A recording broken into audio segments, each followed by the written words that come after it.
Hello, everybody. It's Al Simpson doing a Kickstarter. Bunny Goes to Space. Just wanted to get out here and talk a little bit. I wanted to talk to one of my favorite creators, Elston Christopher, who actually is just finished a successful Kickstarter and a creator also. We seem to have a lot in common. We bounce ideas off of each other. He's helping me with some of the marketing for Bunny right now. Because he's innovative and he's got some cool new ideas, which are always fun. Thanks for coming on, Elston. Well, thank you for having me. So you finished the Kickstarter, and now you're in. Are you? Did the cash come in yet? That's finally showed up. Stars are aligned finally, so we can move forward. Good. Feels like forever. So I guess you're putting in your initial orders to get going. How's that going? That's going pretty good. Like it's so a lot of us already printed because we've been putting out the book since end of last year. So thankfully we were in position where like the first the original printings we had some leftovers, so that was okay. Yeah, it's a matter of like just the extra little perks. Get the stickers and that kind of thing, and some of the variants, just getting those printed off, which we're in the process of right now. So definitely by next week, everything is out, and we'll be ahead of schedule, and everybody will get their goodies. Cool. Now, are you doing all fulfillment yourself, or how's it working for you? Because I know people, they have like 6 kids and they get the kids involved, and it's a lot of Well, it's just me and my fiance right now, and we've had experience before. Just again, we sold a lot of our books just through our website, and we've done a lot. We do like huge eBay sales, like just reselling our books and stuff. So we're totally comfortable and have knowledge about pack shipping and packaging and all that. So for the first one anyway, it wasn't too much, but we could just do it all ourselves. Nice.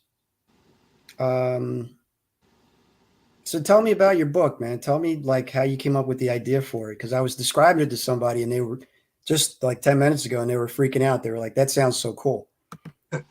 Well, yeah. So the title of the book, Rabbit's Badass Song, the title itself is actually a play off of exploitation film Sweetback's Badass. Yeah, Melvin Van Peebles. Yeah, I was thinking that when I saw it. I said that's a pretty good.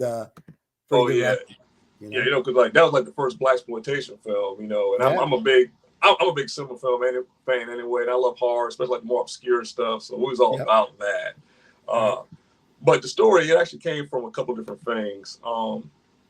The old folklore story, Brer Rabbit, and the Briar Patch and all that. Yeah, so it pretty much, I was always fascinated with those kind of stories, especially like the origin of them, how they're, they don't really hold up well in today's society, but just the whole idea was interesting.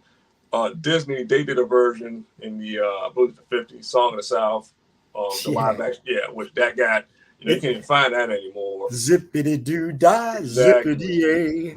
Yeah, I was in the audience for that. So I mean, not the original, but I did see it when at some point.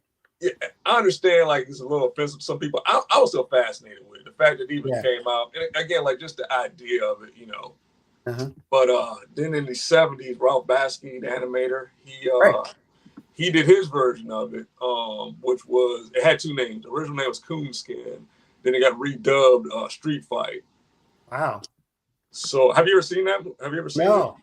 I'll see the link to it. And pretty much it was the same thing, but it's more exploitation, like Brer Rabbit, like this gangster rabbit. And it was a little bit live action and cartoon, but mostly it was cartoon. But it's very, again, like trippy 70s exploitation. And he pretty much made fun of the whole stereotypes and stuff. Nice. Richard Pryor was a big fan of it, and Wu-Tang Clan was gonna do a sequel to it in the 90s, but they never get the film rights. So kind of just, it's one of those things. But that would blow up right now. That would be incredible if somebody did that. Exactly. So I was like, no, I'm gonna do my own version of Brer Rabbit, and that's kind of where the rabbit story. It kind of started from that, and it's evolved. And I took ideas from just like superhero lore, horror lore, and all that. And Chastity, she's she's a very well-read person. Like, so she came in with the literary part of it, with books and stuff. So the combination of me loving comics and film and her love of books, we melded it all together and we created The Rabbit. That's pretty cool. Now, I know I talked to you before. Do you have a background in film or? Yeah. So yeah, I'm pretty much self-taught. I just learned just by actually working on like a lot of independent stuff. And I've always written, I've written screenplays and all that. Right. Where Chassie, she actually went to school for it. She actually graduated from Full Sail for a degree in cinematography and graphic design. So, originally, like years ago, the plan was we were going to focus on film. We were going to try to make films. Yeah. That's very expensive. Yep. And just the market's changed so much, especially now. It seems like it's shifted more towards shows. It's better to get in on the show aspect than actually the feature length. Just this is the way it works now. But we figured that for the narrative we wanted to tell and just budgetary reasons, it was easier to start off doing comics first. So that's kind of why we went that route with doing this stuff. Yeah, film is funny. I know when I started created my media company, it's probably 2004, and the standard, that Panasonic camera that I still have, kind of just blew up and became the standard for like all the reality TV shows and everything.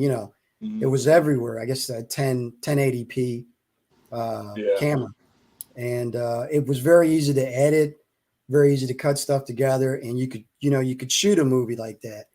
But it's, not the same as film, which obviously is, what you aspire to,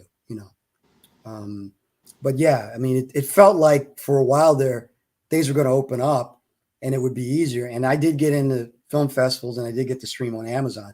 So, but of course, once Amazon decided to buy Lord of the Rings and MGM, they booted a lot of independent people off the site. Yeah. But, the game changed a lot because back in like the 90s, that was like, for me, I think that was like the highest renaissance point for independent filmmakers. You had Tarantino, Kevin Smith, Rodriguez. That was the way to go. You're supposed to do your little independent film, get to Sundance, blew up, then a studio come along, give you a deal to do like the bigger film. Yeah. It seemed like around the mid 2000s, I think after what was it, Paranormal Activity? I think once that came out, I think it changed. It changed again. Like it wasn't really about that anymore. And again, streaming, the streaming services, it changed everything now. I just truly feel now, if you want to do film, shows are the way to go. I don't think making the independent films is the way to break in anymore. That's just my opinion. I think you really need to, do like a little short a concept for the show and get an agent and kind of pitch it. I think that's just where it's going now, more things than film. But yeah, a friend of mine who does the you believe it or not, Facebook just crashed on me, dude. Wow, that is weird. Hardly ever does that. Like we were talking about. Yeah, that's strange.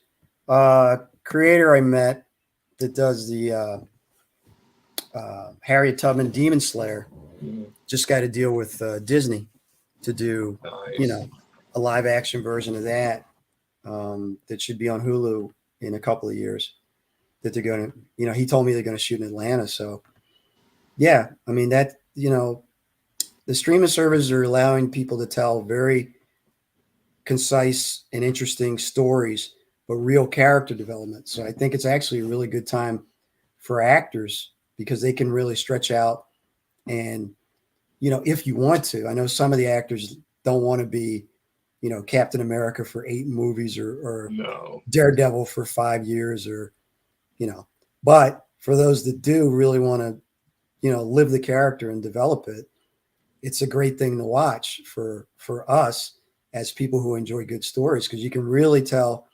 I would say 8 to 10 episodes. You don't even need that many if your writing is solid, and you could tell some really, really interesting, good stories, on streaming, and, people can binge it, or a lot of the big ones like The Boys, they're releasing weekly, which is fine. They give you 2 up front, and that's a lot of entertainment, it really is. I totally agree. And again, I just think audiences have changed a lot over these last few decades, and they're just not. It's kind of funny. Like yesterday, me and my fiance, we went back and watched Forrest Gump. That's one of our favorite movies. And I was telling her, like, they don't really make films like this anymore. Like, no, they don't. You know, and it's just like everything, just the narrative. And I told her, I don't think it's. They can't. Like, I just don't think that the newer artists, they don't want to just watch a 2-hour film and that's it. They want more. They want more content now. They have, that's why Stranger Things and all that stuff does so well. They want, like you said, these 10-episode runs where they can, like, you can spend like 3 episodes doing all this backstory on a character, and then, like, you have like your couple fillers and it does the wrap up at the end, and that's good for us story writers, I think, especially for stories we tell. I just think that's a better fit. Even with, like, I'll plug with the rabbit story. For originally we thought, okay, this could be like this 3-part trilogy film thing or whatever. But now it's like, the show, it probably would be a better show. I can just get more story out of it. So. It's just the way the industry is now, I think, and it's not a bad thing. I mean, I like it. From a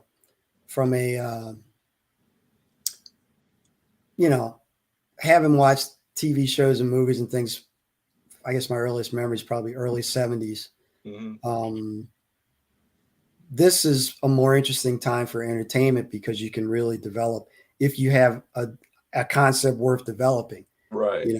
If you water it down and change it too much and go too far away from what people like about the subject matter, then it's, that's not going to end up being a great story.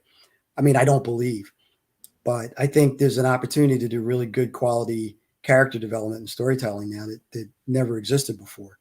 And it's mostly because of streaming. Yeah.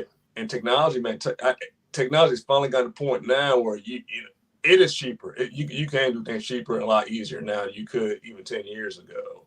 I mean, you could argue, you could take your cell phone and probably cut together a decent, I mean, there'll be restrictions, but you probably could technically make a film with your cell phone now.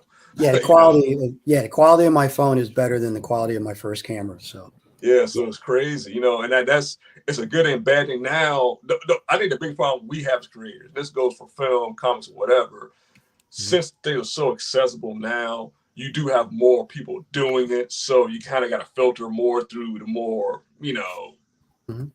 stuff that's maybe not as up to quality as maybe what you make and stuff. Yeah. But again, like you're right, this is the best time to pretty much do anything. Feels like it. For storytellers. Hi, Eric. Eric's a comic guy, and he says he agrees 100%.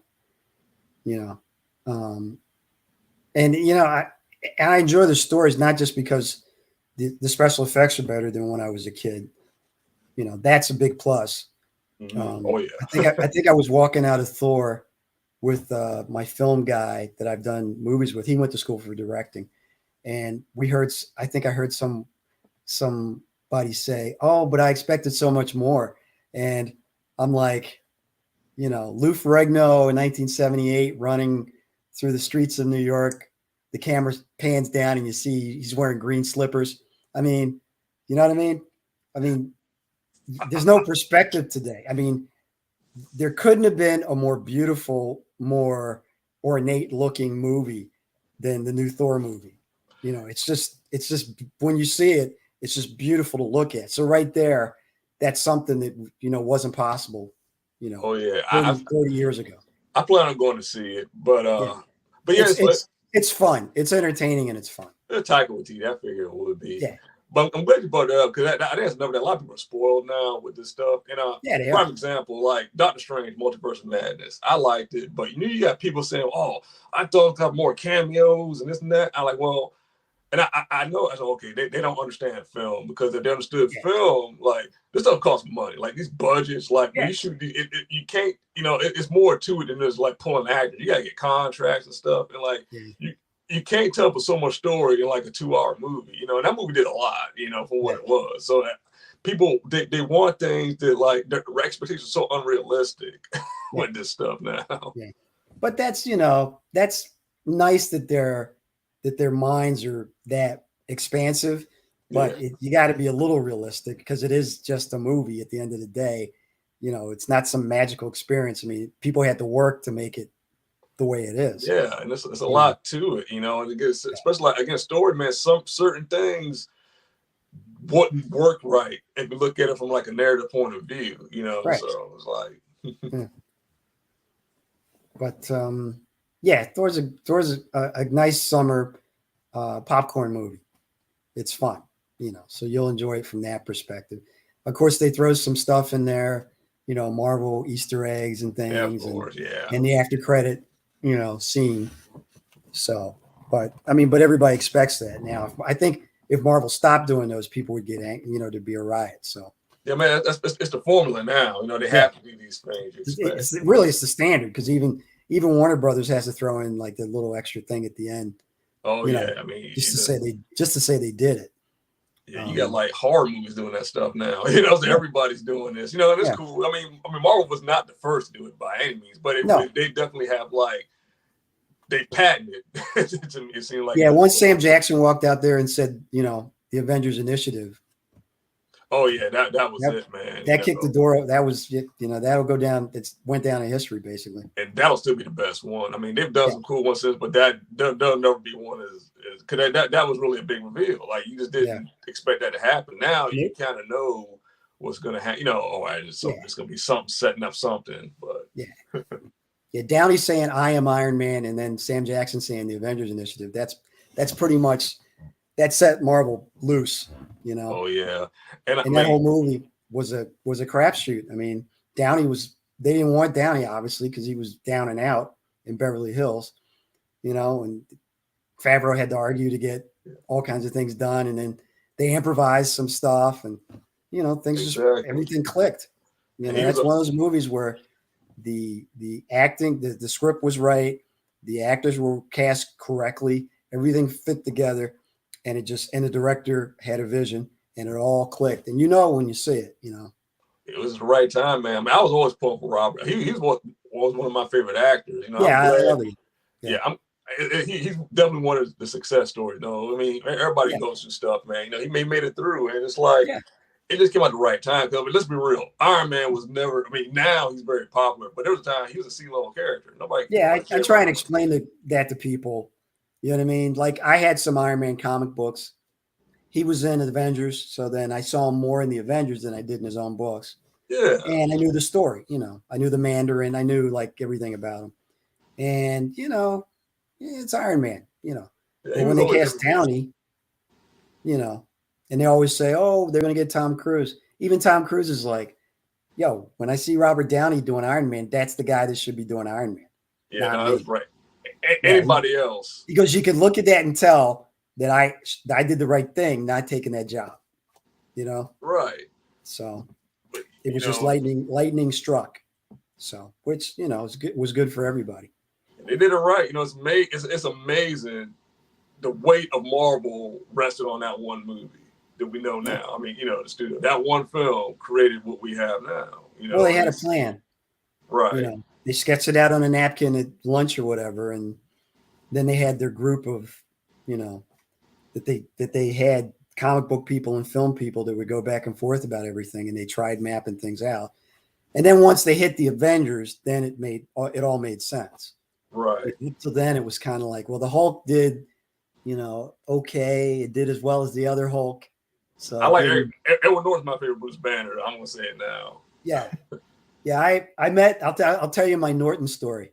So, he did Larry Flint, and he was Oscar nominated. So he met Milos Forman, who's Czech. He's the director. He did One Flew Over the Cuckoo's Nest. Mm. My wife's Czech. So we were flying out of the airport, and this had to be, let's see, my kid was born in 2005. So maybe 2006. Maybe, because he was tiny. And we were flying out super early to come home. We got to the airport at like 4:30, 4 o'clock in the morning. So, I'm walking my kid, trying to keep him from, making too much noise. Not a lot of people in there. And there was a guy sitting maybe 10 feet away from me in the airport waiting for a flight. He had long hair. He had beard and a mustache, like unshaven. looked like a typical European like guitar player guy on the street, you know, for money, a busker they call it in England, you know.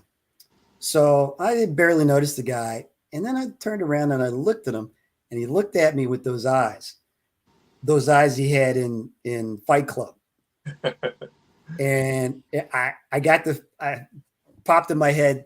First rule of Fight Club is don't talk about Fight Club. So he gave me a look like, dude, I'm on vacation. I did not want to be recognized. It's 4 a.m. I've been out all night. You know, he just gave me that look. So I let it go. I was like, that's freaking Ed Norton over there, you know, but I didn't make a big deal about it. He ended up actually flying. We ended up flying. We got bumped to first class, and we ended up flying like, you know, near his seat. But it was crazy. It was like, yeah, that's the guy. I mean, when you see, you know, some of these stars, when you see them up close, you know, and I wanted to, you know, dude, you were great in this, dude, you were great in that. But, you know, when I do meet, and I've met a couple, I kind of like give them a pass because I'm like, they probably have people trying to put their heads up their butt 24 hours a day. Oh, you know, because they're so talented, you know. But he really did have a look like, dude, it's been one of those nights, you know, I'm hungover. I don't want to be bothered. So I let it pass. But it was just funny to me because when I saw those eyes, I was like, geez, this is like Tyler Durden sitting over there. Yeah. That's awesome. Yeah. He was cool. He was cool on the flight. But yeah, they had opportunities in certain people, and you know, it just worked out. But they did have a plan. That's why when people were like, "Oh, your Kickstarter is doing well," well, I did plan on this Kickstarter. I mean, after I did Vampires, I specifically made Bunny for Kickstarter. I don't offer her comics in stores. I don't offer anywhere else, even though I could, because I sold out in like 25 stores in the Philly and New Jersey and New York area. I just wanted it to be a special experience for the people on Kickstarter, and you kind of had to cater to that. That was smart. That was a good idea you did. Yeah. I just said, well, I'll try it. And I did. I said, well, nobody knows this character. How, you know, what am I going to do? So I did it like I was shooting a film. I described the character. I took it to the artist, and I said, look, this is a character that isn't even created yet. So what I want you to do is, here's a description, like a, you know, character description, like a movie or something. You guys tell me what you think and give me your pictures, and I'm going to use that to inform how I create the actual comic book. And that's a really good idea, man. Yeah, and I did the art book last year, and it did 17 on Kickstarter, and then it did another 2 or 3 on Indiegogo. And I said, well, people like the idea of the character, like the art, because it's like a 60s throw, you know, character. Mm-hmm. So, and now, you know, I had people from last year saying, when's the first issue? When's the first issue? So, you know, it's working. But I did have a plan, you know. Exactly. And you have a plan. It's like, I want to have a plan, and I want to stick to it. I want to be flexible enough that I can make changes as I go if things are not working. But, you know, right now it's working on all cylinders because, you know, people seem to like it. So that's good. Yeah, you got some good artists on it, man. And yeah, I've been lucky with that too. A lot of them I've been with for a couple of Kickstarters, and you just have your team, you know, and it's like, you guys are my team. What do you think? You know, I tell them in January what I want to do for the year. I map things out in advance. And I say, I'm probably going to do a Kickstarter here and a Kickstarter here and a Kickstarter there. Is this good for you? And some of them can do it. You know, some of them are running their own. And, you know, but I keep it friendly with everybody, and they try and give me, you know, like I have art for my Kickstarter for at the end of the year, Werewolves of Brooklyn Kickstarter. I already have like a couple of covers because I told my artist, you know, early in the year, this is what I'm trying to work on. You know, and it's, you know, it's working out, but it took me, this is my 6th one. It's taken a while to get here, you know, but, you know, they feel good about working with me, and I feel good about working with them, and they seem to get what my ideas are. So. And your artists, pretty much, I was looking through, you know, a lot of them, they all have their own following too, I see. So that really helped out a lot too, bringing them into the book. Yeah, well, that was I had help with that, in that I did my first Indiegogo, and I was just telling somebody about this. I did my first Indiegogo, I guess 2018, and it completely flopped. It was horrible. And I didn't have any idea what I was doing. I canceled it after like 3 days. I felt guilty. I actually sent the 2 backers comic books because I just felt so guilty that I couldn't, you know, get to anything. I mean, I only had like 3 backers. So then in January before COVID, a a local fan here in Jersey sat me down and he said, look, I want your comic to get to more people. I think you should do a Kickstarter. I said, dude, I suck at those. He said, well, I've been talking to all these artists that already do very well on Kickstarter, and they're interested in working with you. I'm going to introduce you. You go back and forth. You explain what you're doing, and that should, bring you to other people's attention. And that was right when COVID hit. And I was like, this is crazy. Why am I doing a Kickstarter? They just shut down the entire United States and half of the world, and I did it and it funded. I was like, wow, it's ridiculous. And part of it was people were in their homes and they were stir crazy, but also, it was the right time to do it. And then I did another one later that year, but I bonded with a lot of the artists and, I've been working with them pretty much. I actually went to Baltimore Comic-Con because I knew most of the artists that I work with were all going to meet there because they're friendly with each other. Yeah. And I said, well, even if I suck at the con, it's worth it just to be face to face with people who are doing such great work for me, exactly. As a business thing. Mm-hmm. So I went down and, I didn't do great at the con, but I got to see everybody. People came from California. Wendy Shaner came from I guess she's in Arizona. People came from the Midwest.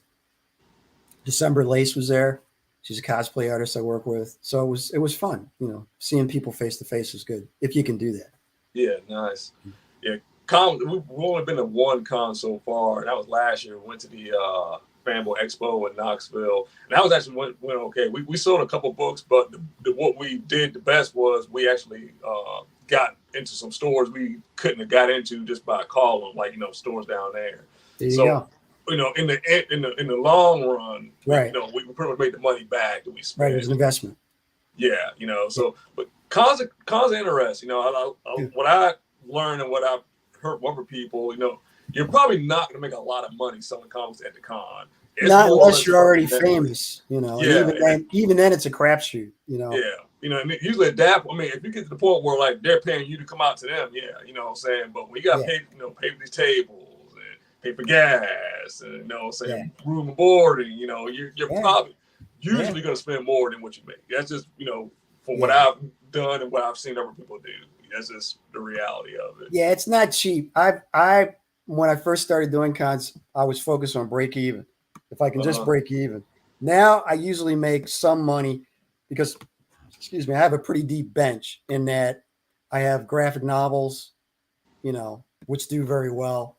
Mm-hmm. I got a ton of them. Actually, my plan in 2000, when was COVID? 2020. My plan was to get a ton of graphic novels from a Chinese publisher, who Print Ninja. Yeah. And bring my costs down very low, and then sell those, so my profit margin was there.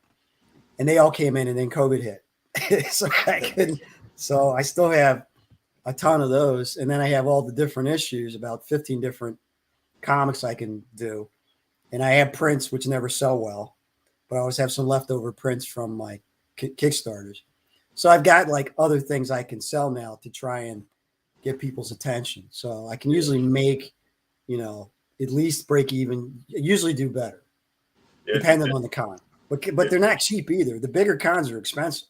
Heck yeah, man! You're talking about like $4 or $5 a table, on the low end, and then it's a lot. But you sound like us, because we overprint a lot of things too, and we do it for a couple different reasons, because I just like having extra stuff. So because you never know, you might be out and talk to somebody, might want to buy a book. I mean, you just don't know. Or and I don't mind giving stuff away for free. I really don't, because we got some burner copies and stuff. I'll hand stuff all the time, and usually I've actually made more sales just giving things away for free than just trying to sit there and convince somebody trying to buy something, Yeah, the pitch is weird because I've gotten really good at it, over the time. It's like very, very good to where I have probably like a 4-minute pitch where I can go through everything. I have like a very short pitch to see if you're even like awake or paying attention. Right. And then I have like, where I open, and then if I kind of get eye contact and tell you're already like not interested, I kind of have to let you go. And then I know I was saying to somebody at my last convention, I'm in Jersey and I've been doing this for about 3 or 4, maybe 4 years. So there are people that literally I'm seeing at almost every con They come to my table and listen to my pitch and don't buy anything. I've seen those. Yeah, but I see them like pretty often. You know what I mean? And it's like, dude, you didn't buy it last year. Why are you here again? You're just like hearing me talk or something. So I give them like the 2-minute pitch just to practice. You know what I mean? Because you got to stay in, like sales mode. But I don't let it take over, to where people smell your sweat. You know what I mean? You don't want to be all, you got to buy this comic book. You got to buy this comic, Yeah, it doesn't work. Yeah. You want it to be like, hey, this is a fun thing to do. If you're into this, you should try it. Most people who try it like it and buy more. So try one, So you're absolutely right. We figured out just by doing this for a while too. We usually have 2 pitches we do. There's the quick pitch, there's like the other, like the really quick pitch and the quick pitch. One thing I realized, and it's funny because like even in her class, like when she went to film school and stuff, a lot of professors told her, like, when you're pitching an idea, don't compare it to other stuff. Don't say it's Walking Dead meets Star Wars. That's actually not true. I can tell you first and foremost, a lot of the books we sold was because I did it that way. I told a lot of people, so what's it like? I said, you like The Boys? Yeah. So you like Watchmen? Yes. Boys meets Watchmen. Oh, okay. There you go. All right. You know what I'm saying? I mean, that's not really a pitch. It's more of a comparison, but people like similarities. They really do. And well, it's an elevator pitch, they call it in Hollywood. Yeah. So that worked a lot. E.T. meets, yeah. The mechanic or something. Right. And it worked. I'm not a big fan of it, but sometimes some people, that's just how they register things. People like it simple. Yeah. Even like I don't get much to the story. I do enough to know it's a revenge thing, blah, blah, blah, blah. But luckily our artist is such a strong artist that really pulls them in. And that's what it should be. The art pulls them in. So even if they're not wanting to know that interesting story yet, they might buy this for the art, and when they see the art and read it, oh, this is actually a really good book. They'll come back and get more. So it works out, and I've gotten comfortable, but I'm like you, man. I don't like say, hey, come read my book. I don't like that, because I don't like it when I go to conventions and people try to pull you over. I'd rather be more organic. So should be natural. I mean, I'm lucky because Vampires in New Jersey speaks to some people. Sometimes it'll be, I'm from Jersey, or, hey, I'll buy it because I support the state, and I'm like, I don't know what I have to do with the state, but thanks. And there you go. But, when I first came up with the title, I would, I have it on a banner behind me, and I'd see people walking by and their lips would be like, Vampires in New Jersey. Like it feels familiar to them, the concept, even though they never heard it before. So I kind of got lucky with that. But anything like when I say Sopranos meets True Blood, people get it. If you like those, then they usually they want to check it out. So it helps. Yeah, it's a good time. We're not wasting their time. We're not wasting each other's time. Right. I mean, plus it's vampires. Vampires is one of those things. There's always an audience for vampires. Yeah, excuse me. It comes and goes. My last campaign did better than my other 2, but Vampires has never broken out on Kickstarter like I thought it should. But I'm always happy with the quality of the art and everything else. You know what I mean? Right. And in the stores, Vampires is gold for me. It sold out at so many stores and done so well. Sold out at Jay and Silent Bob's 6-7 times. Nice. Do you Kevin Smith? What was that? Do you have plans to do any live action adaptation of it? Yeah. I'm talking to a few people now, and I should be able to announce something next week. Keep me posted on, man. I'm excited. That's what I like. I love when I hear people doing like live action stuff out of their properties. I think that's what they show. You write this stuff. You have a vision of what you would like to see, and that's usually what drives me to write. I want to see, I'm not seeing this. How come I'm not seeing this? Nobody's come up with this. And then I'll write something. I'll say, I wonder if somebody came up with this. And I'm Googling, I'm looking, I'm like, is this an original idea? Yeah, I do that too. Yeah. And then you see nobody's come up with it. You're like, well, this is good. Nobody's got this one. Then I'm going to run with it. And, it's always something that you want to see that you're not seeing on TV or in the movies or whatever. And that's what I like about your stuff. is even when I was describing it today, I was like, that would make it that, and that's the type of series I would go crazy for on HBO or, Netflix or Hulu or whatever, Thanks. it'd be fun to watch, because Well, it's not plans. like anything else. Yeah. There's plans. I'll say that right now. Yeah. It's good. I tell people, I say, look, you come up with an idea, think of it as, who knew Legally Blonde was going to be a musical? You know what I mean? You think of it as many different types of ways to present your idea as possible. Just say to yourself, what if this was a TV series? How would I do that? I mean, Walking Dead, nobody knew Walking Dead was going to be what it turned into. No. But they had a lot of comics done when the series started, so they had tons of material. So, it's like a rocket going up with like a lot of fuel. Exactly. If the rocket doesn't blow up, it can go a long ways, and they proved it. They, some stuff they kept, some stuff they didn't. It's kind of like The Boys. I'm always complaining directly to The Boys, actually, on Instagram and Facebook, that I prefer the comic to the show. But the show does have many, many great elements. And I know they can never do. I mean, whenever anybody tries to do a comic, literally, it flops. It just does.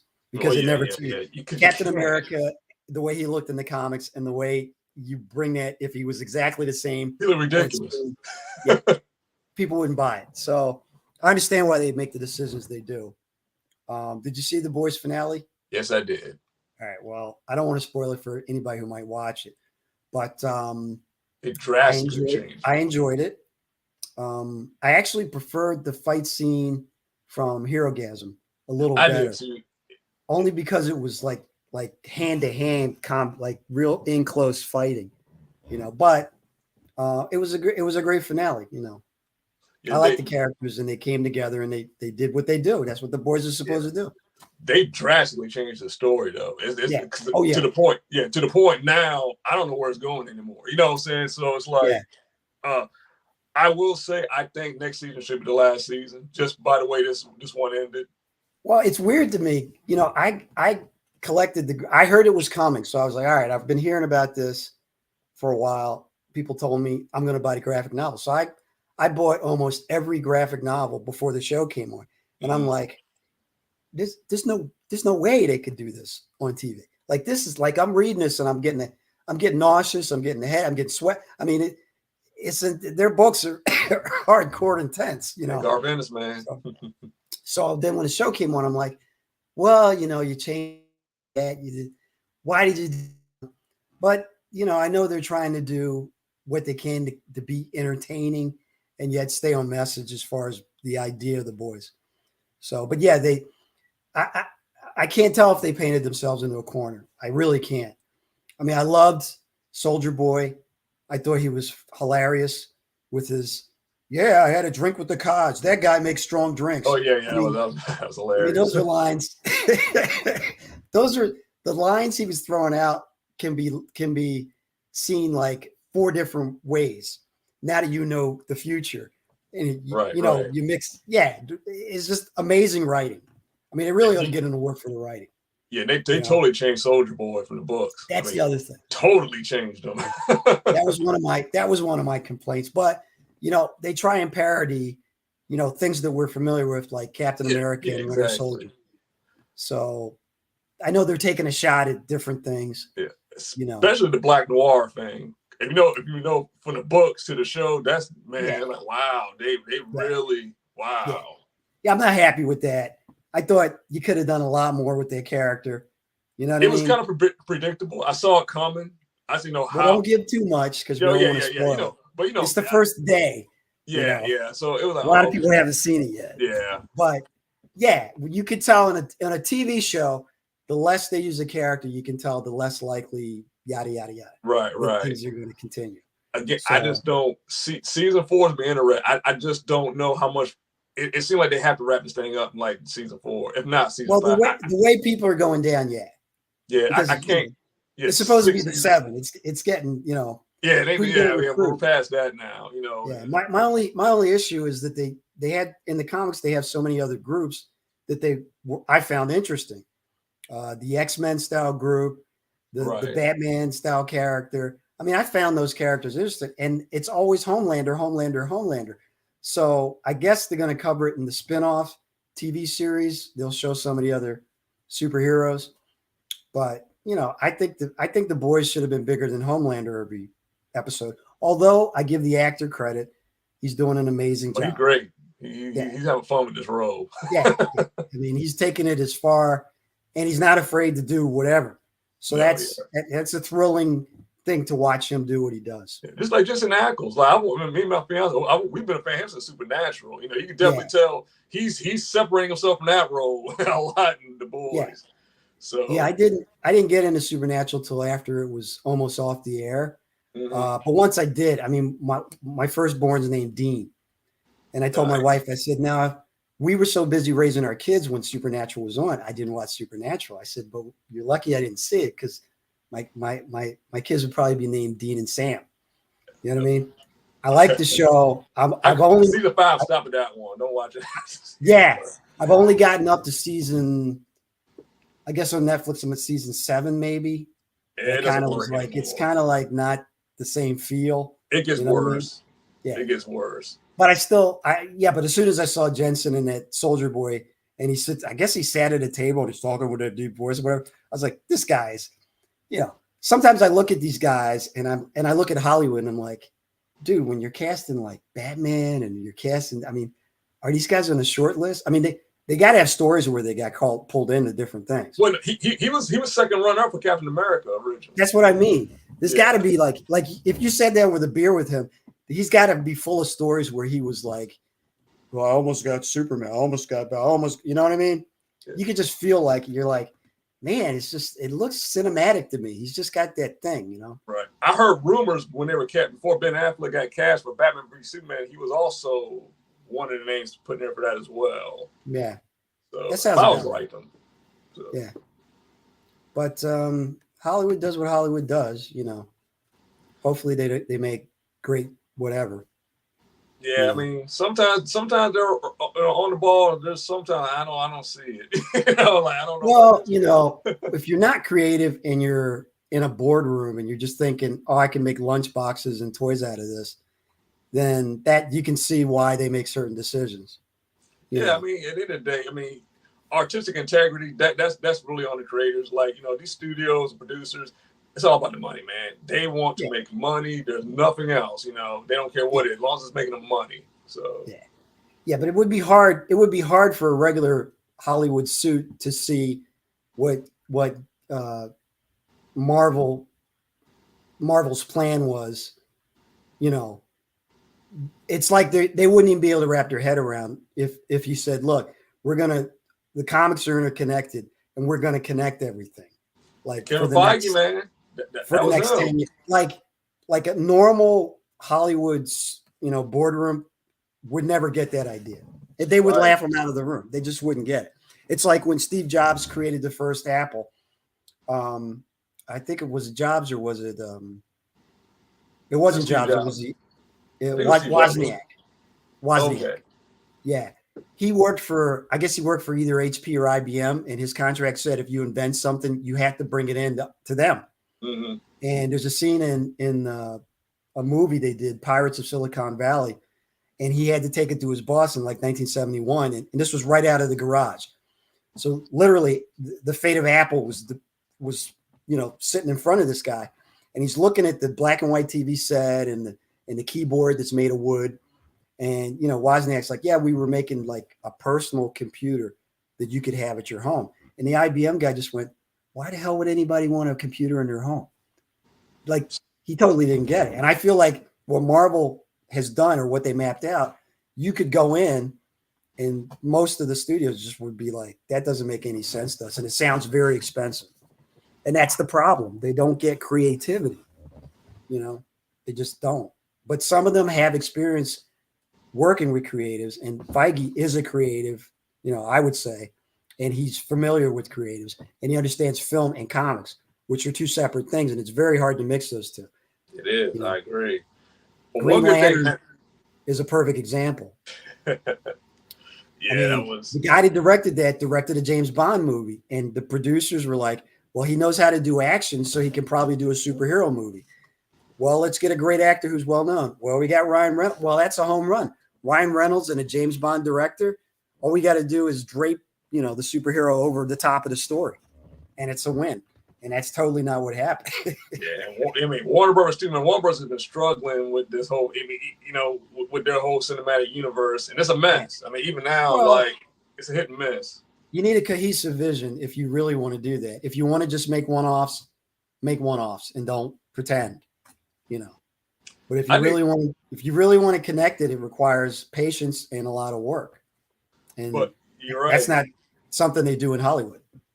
I think the biggest mistake Warner Bros. Made, they tried to copy Marvel's formula, which they should not have done. What they should have done, they should have came out with a Justice League movie, like a big epic, because we all know who the Justice League is, and work backwards and do then do solo films. They should have done the total opposite. There is logic to that, if you have a coherent idea of Justice League, but literally, I constantly hear with Warner Brothers, and I don't know if it's true or not, but reshoots, suits, changing things, saying you should do this because of that. People that aren't creative giving their 2 cents and screwing up the story and making it hard for the whatever division.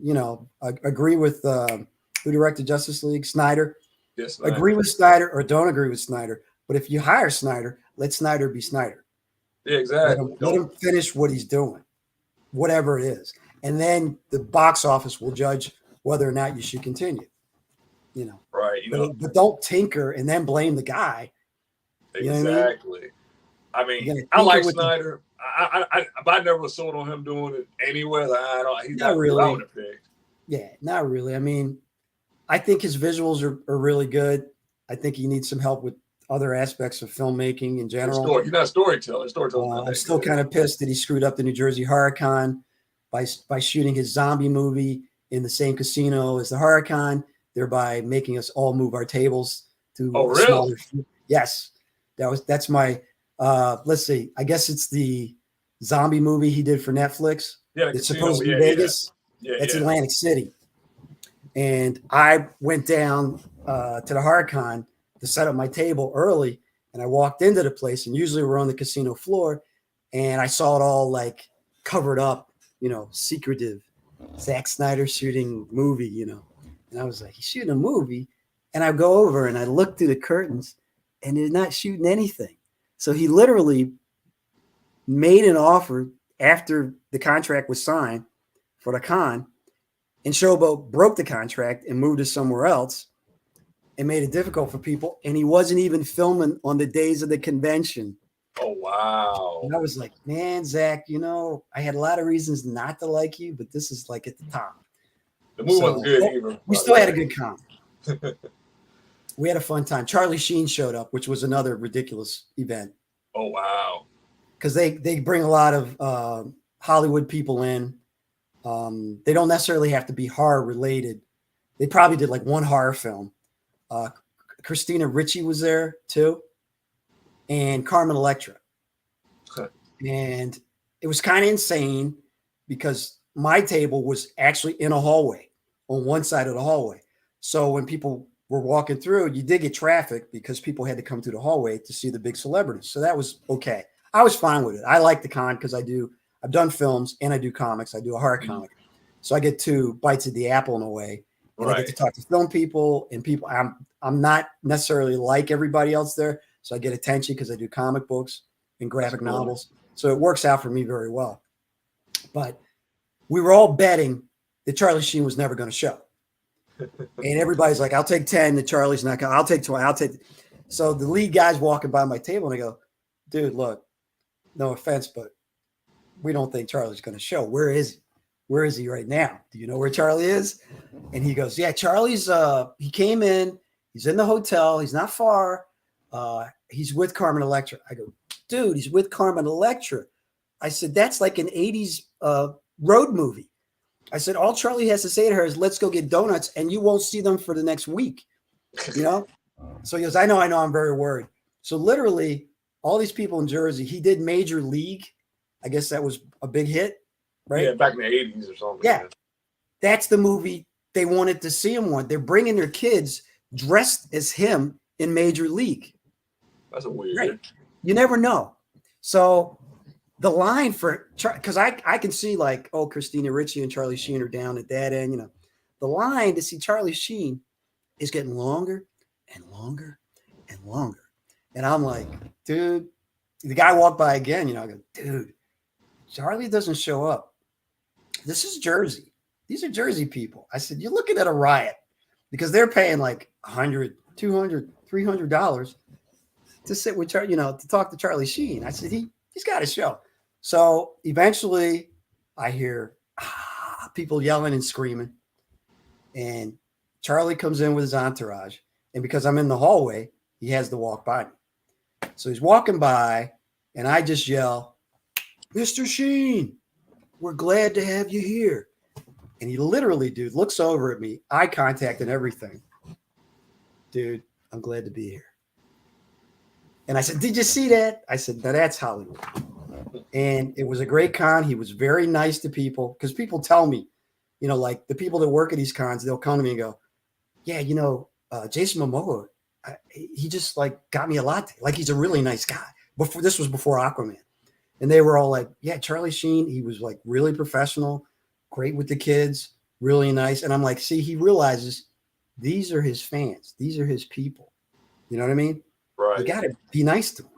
And Christina Ricci was really nice. She went to one of the vendors near me, and he made her something special. And he just came over. He was like he's the guy who makes like all the stuff in his house. He was almost in tears. He was like, she was just so cool and so nice. And I'm like, that's the type of stories I like to hear. Nice. You know, I've heard stories. I've heard bad stories too. I almost help out. That's the thing. I usually hear, you know, they're Hollywood, you know, a-holes. Yeah, I've heard some stories. But with Charlie Sheen, you expected him to be an a-hole, and he wasn't. So that was a great surprise. You know, that's awesome. Yeah, every con is different, man. They're hit and miss. You know. Yeah, I remember here in Richmond about 5 years ago, Rob Liefeld was supposed to come. He was like 3 hours late. Yeah, I've heard some horror stories about him. Yeah, I saw. I didn't go to the table. I saw him at distance, but you know, I was never really a big you know, blood fan anyway. So yeah, it depends who you're into. I mean, I ran into Booker from Richard Grieco from 21 Jump Street in the bathroom at the Jersey Horror Con, and it was just me and him. And you know, I don't like to bother people. I'm like, he's famous. He knows he's famous. You don't have to hear it from me. But I knew that we both went to our whatever bathroom. We're coming back. You got to wash your hands. And I knew that the towel rack down at the other end wasn't working. So I said, no, he's going to have to come down and get towels from my towels, because I'm standing next to the towels. So he comes down, and I just went, dude, I just want you to know I watched Booker. You know, I started fangirling out a little bit. And he was like very funny. He was like exactly out of like the TV show. He did the 80s hair flip and everything. Yeah, I appreciate it, man. I'm directing now. Let's talk. You know, so, you know, different people. Ernie Hudson was at that one. He was nice. Yeah. What's her name from Back to the Future was at that one. Thompson, Mary's mom. Yeah. Yeah. And she was nice. And they had the Back to the Future car there. The guys that run that really do a great job, because they have a film festival, which is cool. And they're just good with the celebrities, you know. And the celebrities most of them seem to be pretty nice people. So I haven't heard any bids, but it's not an incredibly huge con. It's big, but it's not like crazy big, like C2E2 or something like that. Mm-hmm. And I prefer those, you know. Yeah. I like to be a normal sized fish in a normal sized pond. Yeah. I can imagine going like San Diego Comic-Con. It's probably like chaos. That's the thing. First year I actually got into it. Oh, really? Yeah, they had a lottery. And I got accepted, and they were like, you need to go in and fill out this stuff. And I got like super anxiety about it. I said, you know, I got one issue. I'm not ready. I'm just not ready yet. So I turned it down. But I would like to do New York sometime though. Yeah, it's the second biggest one, right? Is it San Diego? Hopefully I can get in. I get rejected pretty regular. Me and a couple of the artists I work with get rejected pretty regular. So what's up with that? What's the criteria? I mean, I don't know, because it's a guy that I know who's a friend of mine that I like. He'd only done like 1 or 2 issues. He got in because he knew the guy that running it. And I'm not going to name names. I'll talk to you off the air. But you know, part of things is politics and who you know. That's I what don't I mean figured. normal politics. I mean just like being able to work the machine, and that helps. You know, I know I've been told if I go in as a vendor, which is a lot more expensive because it's New York, I'll get in. You know, and I'm like, yeah, I'll get in because I'm paying a ton of money. I should get in, but I should be able to go in as an artist. I'm not an artist, but in Artist Alley as a creator. Yeah, And yeah. it should So be your how it book. goes. Yeah, and they won't let me in like that. So, in Wow. fact, they email me and tell me to go to Seattle. What? Yeah, the guy in charge emailed me personally. He's like, maybe you ought to try the one in Seattle. I'm like, dude, I live in Jersey and this is New York, and I sell comics from Philly to New York. You know, why would I go to Seattle? I mean, you know, so I've been through the mill a few times, but I'm not bitter. I'm just like realistic about things. You know, It's weird, you know. I think it's coming a little more corporate now. Cause it seemed like back in like the '90s stuff. If you just had a comic, you go to any convention. Now it's like all these politics and hurdles you got to go through now. Yeah, it's it's big business, big money, and they don't have to let you in. I find the bigger cons that are focused on comics like me because I do comics, right? So but the bigger cons that are trying to draw the general public, they want to bring in an expensive celebrity. They don't feel they necessarily need indie people. Which is half the celebrities don't read these books. It's like, why you bring these guys in here? Yeah. But I understand. I want to see celebrities. There's some celebrities I like too. I understand. Right. And I'm just me, and it's just a comic book, and they're big celebrities, so I understand the draw. But if you're going to let us in, put us in the right spot and give us an opportunity to make a few bucks. That's all I ask. Because I've been at cons where I got a good table one year and I went back the next year and they put me in East Jabip. They put me off, so far from the action. It's like, wow, am I still in the building? But it can be hit and miss. But I usually, I advertise a little bit, and I actually had people from Jersey that showed up at the Baltimore Comic-Con. Wow. Yeah, I don't know why or how. They're just like, yeah, I got your book in like Philly, and I wanted more issues, but I couldn't find them. And I'm like, well, I got them all here. So I usually do, bump into people that have interested or heard about my comics. So I've been lucky. Yeah, that's cool. I mean, there's some people made to go to all these things. I remember when we were down in the Knoxville one. There's one couple, husband and wife. She would paint these portraits, and her thing was cats. So it's pretty much like a Captain America cat and all this stuff. Really cool stuff. I've seen her. Yeah, but so I've probably seen her more. Oh, so you probably you know what I'm talking about. Well, the husband. So we talked to him. He said like that's all they do. He said they go to every convention in the country because he's told us that he said if you can, he said there's a convention pretty much going on every weekend somewhere. Yeah, they're all over the place. Yeah, he said they usually hit them up. That's their job. That's their life. Their income's based off of that. Like they do nothing else but just go to conventions, and they figured it out. It works out where they made enough money where they can do that. And that's awesome. Yeah, if you stick to it and you have a good business plan, I believe you can do that. It's just difficult to get to that point. Yeah, I mean? Yeah, I can't. I mean, there's no way I can do that right now. Yeah, you don't quit your day job and go do that. Is what I'm saying. No. You gotta work. Yeah, I mean, you got to work up to that. I mean, Kickstarters. I could see doing a good number of Kickstarters and focusing on being able to support yourself that way. Once you get going, and you expand on it with each one, you could do that after about 5 years of Kickstarters successfully funded.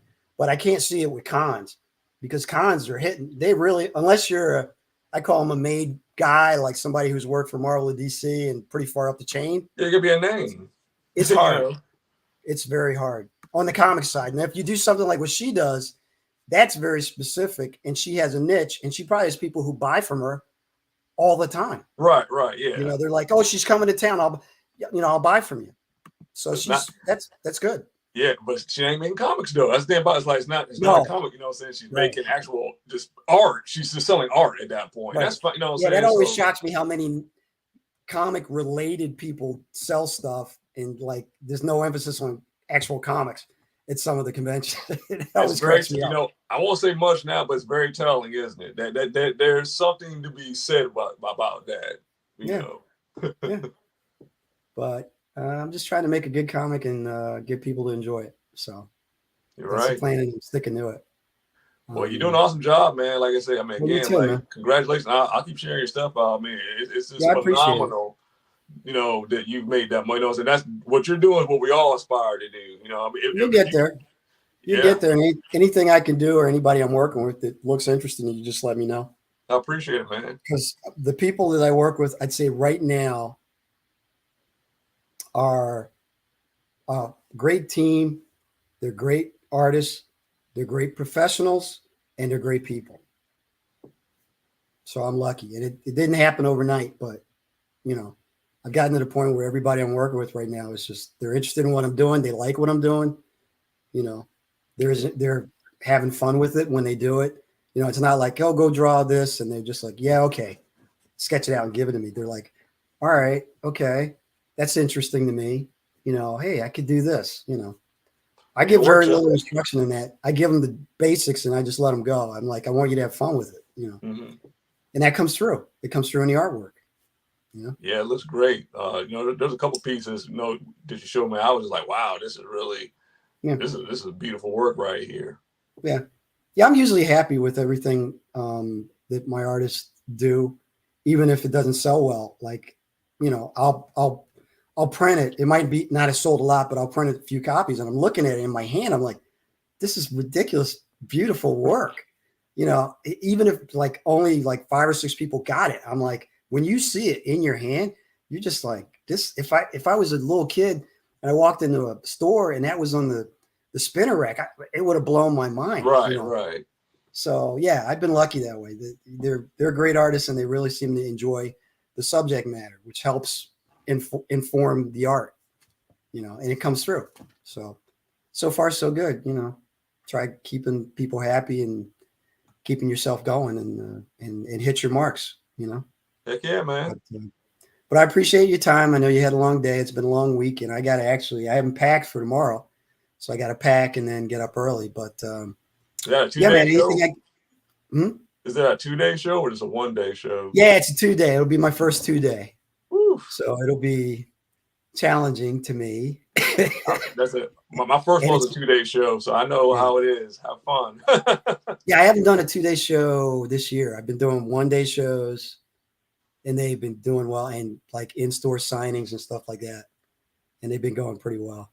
But once again, I know some of the artists at the show, so it'll be like I get to see them, you know, in person. Awesome, that'll lift me a little bit.